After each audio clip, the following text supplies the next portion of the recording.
அனைவருக்கும் வணக்கம். இந்த பதிவில் செவ்வாய் பெயர்ச்சி பலன் காணலாம். வருகின்ற 11/5/2026 அன்று திங்கட்கிழமை பராபவ வருடம் சித்திரை மாதம் 28ஆம் நாள் பகல் 12:38 அளவில் மீனராசியிலிருந்து மேசராசிக்கு செவ்வாய் பகவான் பெயர்ச்சி ஆகிறார். அடுத்த 40 நாட்கள் பார்த்திங்கன்னா செவ்வாய் மேசராசியில் ஆட்சி பெற்று சஞ்சாரம் செய்வார். கடந்த 2024ஆம் வருடம் பார்த்திங்கன்னா மேசராசியில் செவ்வாய் பகவான் சஞ்சாரம் செய்தார். இப்போ 2 வருடங்கள் ஆகிறது.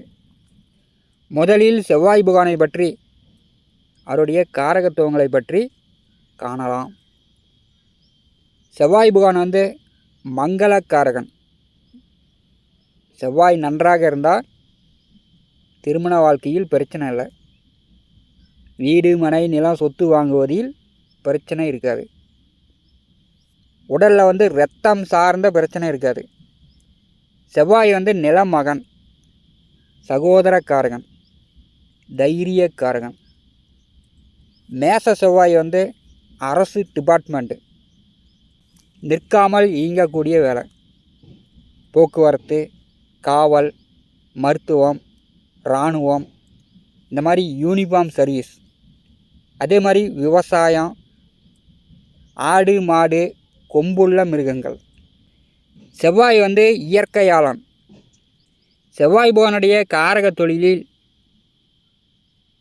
தைரியத்தை எதுக்கு கொடுக்கிறார் என்றால், எந்த உத்தியோகம் பார்க்கக்கூடியவர்களுக்கு இருக்கிறது என்றால், அதாவது முழுமையான தைரியம் வீரம் எந்த தொழிலுக்கு இருக்கிறது என்றால், போக்குவரத்து, லாரி, பஸ்ஸு, கார், இந்த மாதிரி டிரைவிங் செய்யக்கூடியவர்கள், இவர்களுக்கு தான் செவ்வாயினுடைய முழுமையான தைரியம் வீரம் இருக்கிறது. ஆண்கள் ஜாதகத்தில் செவ்வாய் நீர் ராசியில் இருக்கக்கூடாது. பெண்கள் ஜாதகத்தில் பார்த்திங்கன்னா சுக்கிரன் நெருப்பு ராசியில் இருக்கக்கூடாது. செவ்வாய் மங்களக்காரகனாக இருக்கும்போது ஜாதகத்தில் செவ்வாய் நிற்கக்கூடிய ராசிக்கு நட்சத்திரத்திற்கு முன்பாதமோ முன் ராசியிலையோ சந்திரன், சனி, ராகு, கேது இருந்தால் ஜாதகனுடைய வாழ்க்கை கடுமையான போராட்ட காலமாகவே இருக்கும். இது என்ன பண்ணும் அப்படின்னா, திருமண வாழ்க்கையில் பிரச்சனையை உண்டு பண்ணணும். நிலம், சொத்து, இருப்பிடத்தில் பிரச்சனையே உண்டு பண்ணும். அதே மாதிரி மன தைரியத்திலையும் பிரச்சனையே உண்டு பண்ணும். செவ்வாய் கெட்டுப்போனால் ஜாதகன் பயந்த சுபாவம், எந்த ஒரு முடிவும் தைரியமாக எடுக்க முடியாது. செவ்வாய் சுய ஜாதகத்தில் செவ்வாய்க்கு முன் வீட்டிலோ செவ்வாயோடையோ ராகு கேது சேர்ந்துருந்தால், ஆணாக இருந்தாலும் சரி பெண்ணாக இருந்தாலும் சரி கடுமையான தோஷம். பெண்களுக்கு செவ்வாய் முழுமையான வீரத்தை, தைரியத்தை கொடுக்கிறார். மேசம், விருச்சிக ராசியில் செவ்வாய் ஆட்சியும், கடகராசியில் நேசமும், மகர ராசியில் உச்சமும் பெறுகிறார். ஒவ்வொரு ராசிக்கும் செவ்வாய் பெயர்ச்சியின் மூலம் ஏற்படும் பலன்கள் காணலாம். தனுசு ராசி அன்பர்களுக்கு செவ்வாய் பெயர்ச்சி பலன் காணலாம். தனுசு ராசிக்கு 5வது வீட்டிற்கும் 12வது வீட்டிற்கும் அதிபதியானவர் செவ்வாய். அடுத்த 40 நாட்கள் பூர்வ புண்ணிய புத்திரஸ்தானத்திலே செவ்வாய் ஆட்சி பெற்று சஞ்சாரம் செய்வார். தனுசு ராசிக்கு 7வது வீட்டிலே வைகாசி மாதம் 18 வரை குரு பகவான் சஞ்சாரம் செய்கிறார்.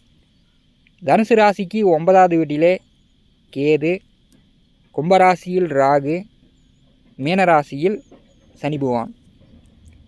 இந்த 40 நாட்கள் பார்த்திங்கன்னா பூர்வ புண்ணிய புத்திரஸ்தானம் பலமாகிறது. தனுசு ராசி என்பவர்களுக்கு குருபலன் இருக்கும்போது திருமண வயதில் உள்ளவர்கள் இந்த காலகட்டத்தில் வரன்னு பார்த்திங்கன்னா வைகாசி மாதமே திருமணம் நடக்கும். உங்களுக்கு வந்து 5ஆம் இடம் பலமாகிறது.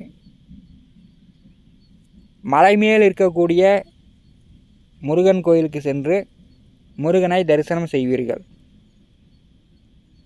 பழனி, திருத்தணி, சுவாமிமலை, இப்படி மலை மேல் இருக்கக்கூடிய கோயிலுக்கு சென்று முருகனை தரிசனம் செய்வீர்கள். தனுசு ராசிக்கு பூர்வ புண்ணியஸ்தானாதிபதி ஆட்சி பெற்று சஞ்சாரம் செய்யும்போது உங்கள் குழந்தைகளுக்கான செலவுகள் இந்த காலகட்டம் கூடுதலாக உண்டு. இப்போ வந்து ஒரு 5 வயதிற்குட்பட்ட குழந்தைகளாக இருந்துச்சுன்னா விளையாட போகும்போது அந்த பிள்ளைங்கள கொஞ்சம் நீங்கள் கவனமாக பார்த்துக்கணும். கீழே விழுந்து கை காலில் காயங்களை ஏற்படுத்திக்கோங்க. 10 வயதிற்கு மேற்பட்டவர்கள் 20 வயதிற்கு மேற்பட்ட பிள்ளைங்களாக இருந்தாங்கன்னா அவங்க வந்து உங்கள் பேச்சை கேட்க மாட்டாங்க. உங்கள் பிள்ளைகளால் உங்களுக்கு தொல்லை தொந்தரவுகள் வரும். நீங்கள் சொல்கிற பேச்சை அவங்க வந்து கேட்க மாட்டாங்க. நீங்கள் இதை படிக்கலாம் அப்படின்னு சொல்லுவீங்க, அவங்க வந்து இதை படிக்கலாம் அப்படிம்பாங்க. எதிர்வாதம், சண்டை சச்சரவுகள் வரும். குழந்தைகளுக்கு படிப்பு சார்ந்த செலவுகளும் சரி, அல்லது காயம் மருத்துவ செலவுகளும் சரி, பிள்ளைகளுக்காக செலவுகள் பண்ணக்கூடிய சூழ்நிலை தனுசு ராசி என்பதற்கு இந்த காலகட்டம் உண்டு. 5வது வீட்டிலே செவ்வாய் செல்லும்போது உங்கள் இருப்பிடத்தை சுற்றி இருப்பவர்கள் பங்காளிகளாக இருந்தாலும் சரி, மற்றவர்களாக இருந்தாலும் சரி, சில சண்டை சச்சரவுகள் வரத்துக்கு வாய்ப்பு உண்டு. உங்களுக்கு வந்து கோபம் அதிகமாக வரும். இப்போ வந்து உங்களுடைய கேரக்டர் மாறும். தனுசு ராசி என்பவர்களுக்கு 5வது வீட்டிலே செவ்வாய் பகவான் செல்லும்போது இதுவரை நீங்கள் வந்து ஹீரோவாக இருந்திருப்பீங்க. இப்போ வந்து மற்றவர்களுக்கு எதிரியாக தெரிவிங்க, அதாவது வில்லனாக தெரியக்கூடிய ஒரு காலகட்டமாக இருக்கும். 5வது வீட்டிலே செவ்வாய் செல்லும்போது சிலருக்கு வந்து கள்ளக்காதல், வெளியிட தொடர்பு இதெல்லாம் ஏற்பட வாய்ப்பு உண்டு. இதுவரை வந்து மது சாப்பிடாதவர்கள் நண்பர்களோடு சேர்ந்து இப்போ தான் வந்து ஒரு கட்டிங் அடித்தேன், ஒரு குவார்ட்டர் குடித்தேன் அப்படின்னு இந்த மாதிரி கெட்ட பழக்கங்களும் ஏற்படுறதுக்கு வாய்ப்பு உண்டு. தனுசு ராசி என்பர்கள் கெட்ட பழக்க வழக்கங்கள் இல்லாமல் பார்த்துங்க. கோச்சாரத்திலும் சரி, சுய ஜாதகத்திலும் சரி, லக்கணத்திற்கு 5வது வீட்டில் செவ்வாய் இருந்தால் ஜாதகனுடைய கேரக்டர் அப்போ மாறும். ஒரு கெட்ட பழக்கம் கண்டிப்பாக அந்த ஜாதகனை ஆட்கொள்ளும். இதனாலேயே தந்தை மகனுக்குள் பிரச்சனை வரும். வெளியில் வந்து 1000 எதிரிகள் இருந்தாலும் 5வது வீட்டிலே செவ்வாய் பகவான் செல்லும்போது உங்கள் மகனை மட்டுமே, உங்கள் பிள்ளைகளை மட்டுமே எதிரியாக நினைத்து கொள்ளக்கூடிய ஒரு சூழ்நிலையை உண்டாக்கும். இந்த காலகட்டத்தில் தனுசு ராசி என்பவர்கள் நிதானத்தை கடைபிடிக்க வேண்டும். தனுசு ராசிக்கு 7வது வீட்டிலே குருபகவான் அமர்ந்திருக்கிறார். கோச்சாரத்தில் 7ஆம் வீட்டில் குருபகவான் இருப்பது கண்டிப்பாக வந்து உங்களுக்கு நல்ல நேரம்தான். மேச ராசியில் செவ்வாய் அமர்ந்து கடகராசியை பாரி செய்கிறார். விவசாயம், மண், நிலம், பூமி சார்ந்த வேலை தொழில் செய்யக்கூடியவர்களுக்கு இந்த காலகட்டம் சிறப்பாக இருக்கும். மேச ராசியில் செவ்வாய் வரும்போது இடி மின்னலுடன், அத்திகட்டி ஆலங்கட்டியுடன் கனமழை பொழியும். விவசாயம் செழிக்கும். ஆடு மாடும் சிறப்பாக இருக்கும். மேச ராசியிலிருந்து கடகராசியை பாரி செய்யும்போது தனுசு ராசி என்பவர்களுக்கு மது, மங்கை, சூது இந்த மாதிரியான கெட்ட பழக்கங்களும் உங்களை ஆட்கொள்ளும்.